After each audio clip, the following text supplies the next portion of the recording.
All right, here we go. We got our guy Ricky Larson, Lucky Shots Media, back with us as we wrap up the NFL regular season. Fantasy football champion Ricky Larson? Yes? No? What's the latest? Nope. Team took a shit. That's what happened. I was able to avoid it all year. I had a real good team, real good lineup, and went out just took a whole shit. I had damn, it's not even going to show me. Give me 1 second. Sure. I went in with a There we couple go. of teams I was pumped about, and just the playoffs just melted down. I mean, a tough year. Shit, you had to keep your head on a swivel for all these COVID guys.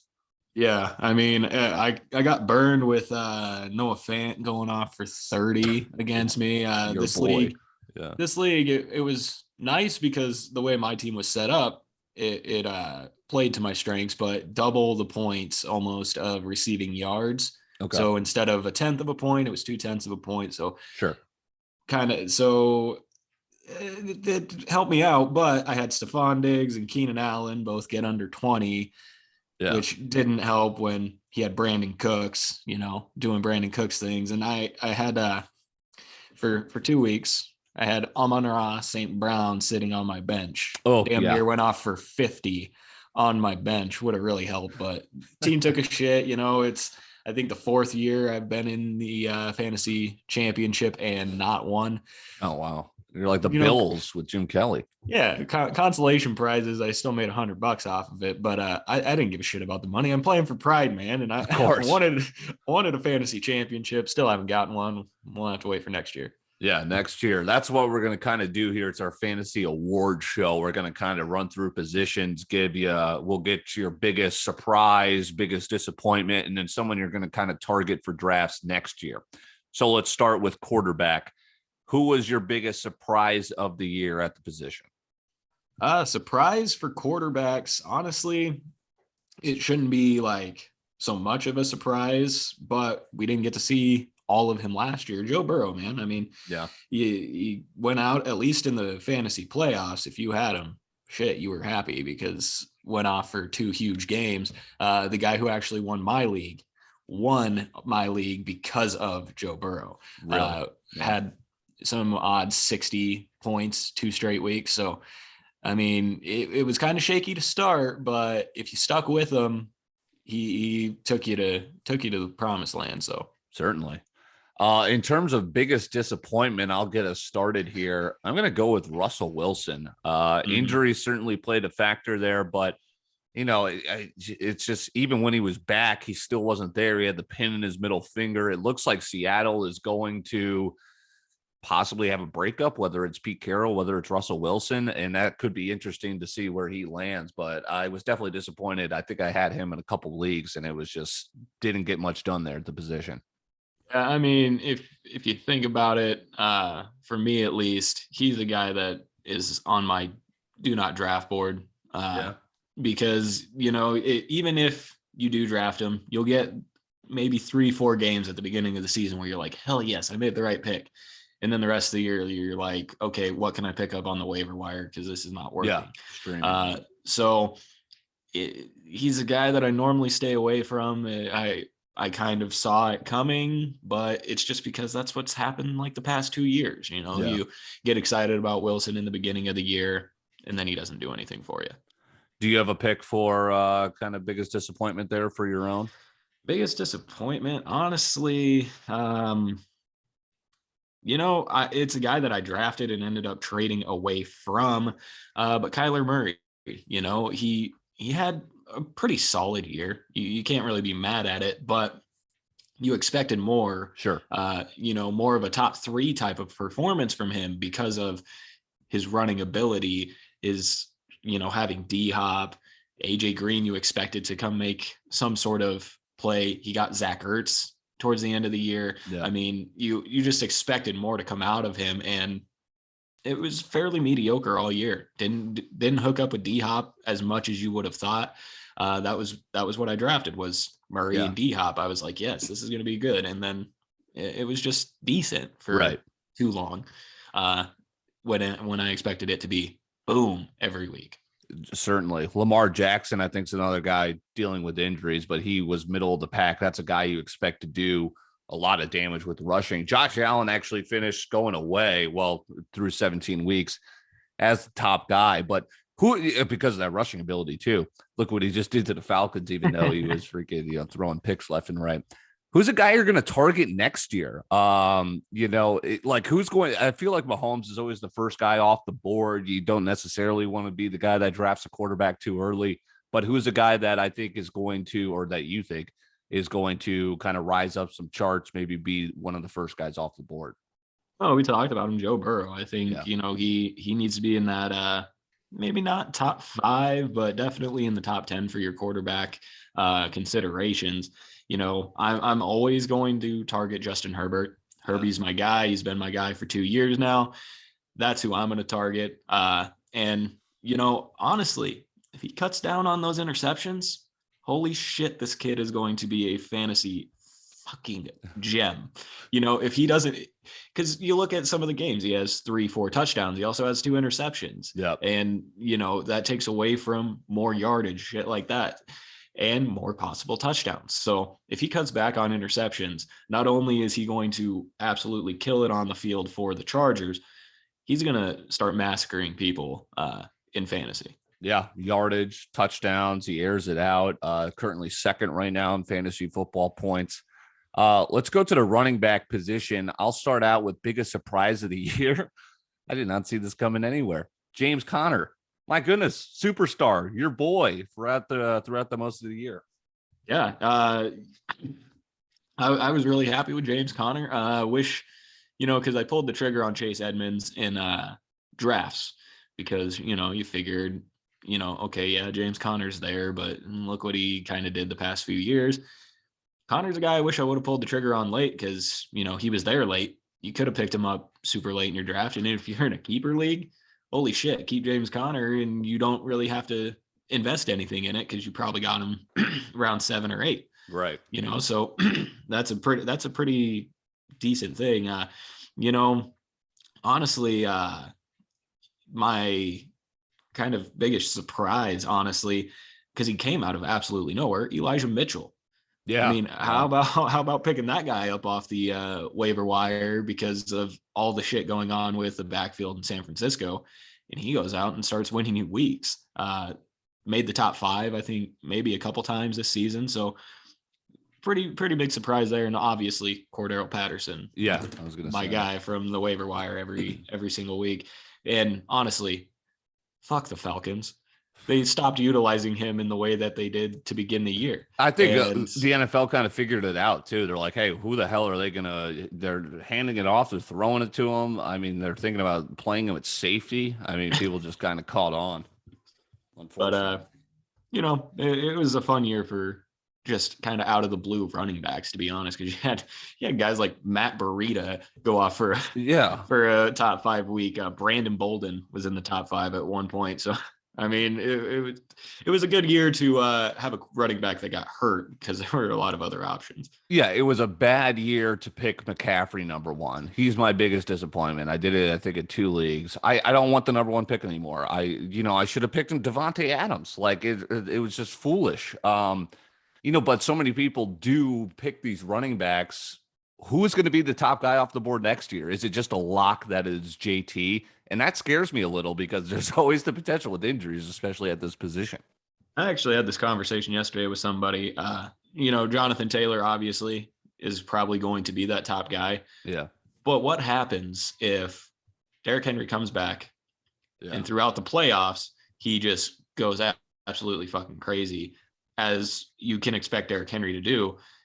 Are people going to start taking Derrick Henry more seriously because his ADP drops because, he doesn't catch the ball that much, yada, yada, yada. Those should be the 2 top guys next year, in my opinion, depending on what we see out of Derrick Henry throughout the playoffs. But I think Jonathan Taylor definitely is going to be the top one. Another guy that should be is Austin Eckler. He should be up there in your draft boards. Absolutely. He's, healthier version, I guess, of Christian McCaffrey almost is what he does. So that'll be good to see as well. who there's another running back I was gonna talk about, but I can't think of it right now. So If it comes to you, we'll come yeah. back to it. Receiver wise, Davonte Adams, obviously the star. I think the guy that drafted him ended up going on to win my league. Like, he was certainly a man.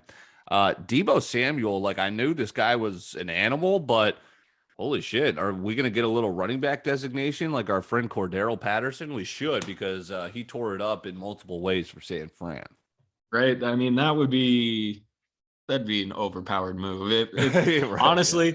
if they give him that designation of running back / wide receiver, and you can play him in either one of those roles, he should be the number one. He should be the pick, number one. Yeah, exactly. because you could play him literally anywhere. You've got 2 running back slots. Most leagues, you have 2 wide receiver slots, and you have a flex. That's 5 possible positions that he could play any week. And so, I mean, that'll be just, oh man, I love Deebo. Yeah. I was on the train last year. I was like, he's going to come back from injury. He's going to be a star. Didn't end up happening. Still took the flyer on him this year. Yes, nice play. God dang, it worked out. I loved it. Deebo, an absolute animal. How about Deontay Johnson? Yeah. It'll be interesting to see what happens next year. Who's their quarterback? How does that impact the team? But this guy just targets. I mean, let's see if it even gives me a total number of targets he's had this season, but more than 10 in all but like 3 or 4 games. So, I mean, I'm pulling it up now. It is double figures, like 12. It's not, just, hitting 10, like there's 14, 13, 13, 13. He's gotten 13 like 5 different times, 15 against Cleveland most recently. And what do you think of when you think of, holy shit, a lot of targets? You think of like Stephon Diggs from last year, Tyreek Hill this year, Cooper Kupp this year. A lot of targets.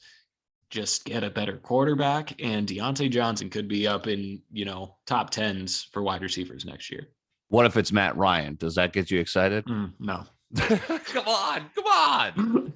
on. Shoot. All right. Well, let's talk Cooper Kupp. I don't know if you have ADP offhand for him, but I see that he was drafted 4th round in my league. Yeah, ADP was wide receiver 18. Okay. So yeah, somewhere around the 4th round, outside the top 15 though. What is his stock next year? Obviously soaring, but how high?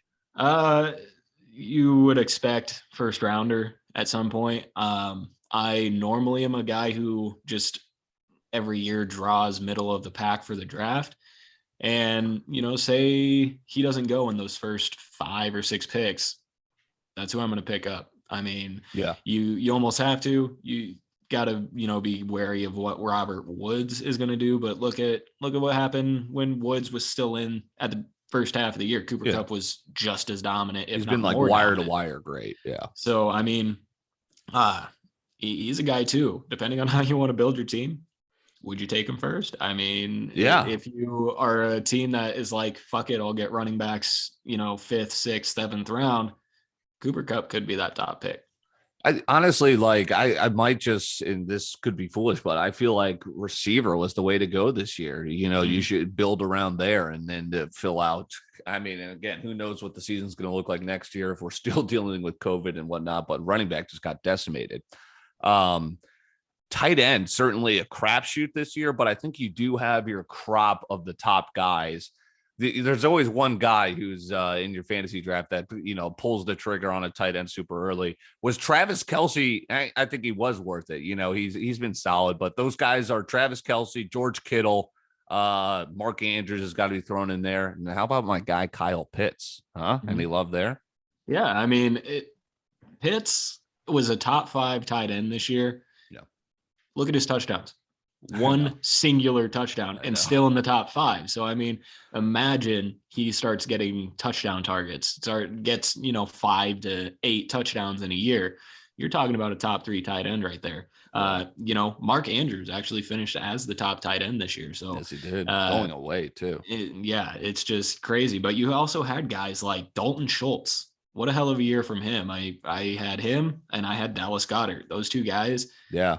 They were up in the top 5 consistently, not ever the top tight end any week, but up in that top 5. And when you're talking about tight end, if you can have a guy that's consistently in the top 5, you're constantly winning that matchup, unless the other guy has Andrews, Kittle, Kelsey. Right. But biggest disappointment, honestly, at the tight end position, it had to be Darren Waller, just because of injury. I mean, Good point. It sucked. And there was weeks when he was healthy that he went off. He won you your fantasy week, regardless of what else happened on your team. But, it just kind of sucks that that's how his season kind of had to go this year. Right. And imagine where the Raiders would be sitting if they had a healthy Darren Waller all Great year. point. So, okay. And then a guy like Dawson Knox was another kind of shock. He ended up getting hurt too, but yeah, he was a guy that just came out of nowhere as well.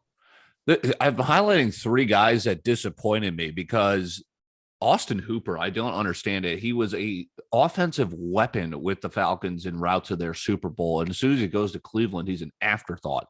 I know Njoku's been a disappointment. So the tight ends for the Browns, is that Baker? I'm not sure. And the last one is, I thought Evan Ingram was poised to take over the league as one of the top tight ends, but then again, he's wearing a Giants uniform, so how could he? Yeah, it's hard to bet on anything Giants right now. My cousin is a Giants fan, and I just asked him, I'm like, how did you guys go from like being competitive in most games last year to just like not a team that you're betting against every single week, but a team that just like you look at them and you're like, they're bad. You should bet against them every week. They're just bad. Yeah. So I mean, Evan Ingram was a guy off of my list as well. I just don't trust Daniel Jones. I don't trust that offense staying on the field for more than 3 plays a drive. He's a good talent, but he's just got to be somewhere else. They're gonna blow up that entire thing. I think Joe Judge is a buffoon. I think Gettleman's more of a buffoon.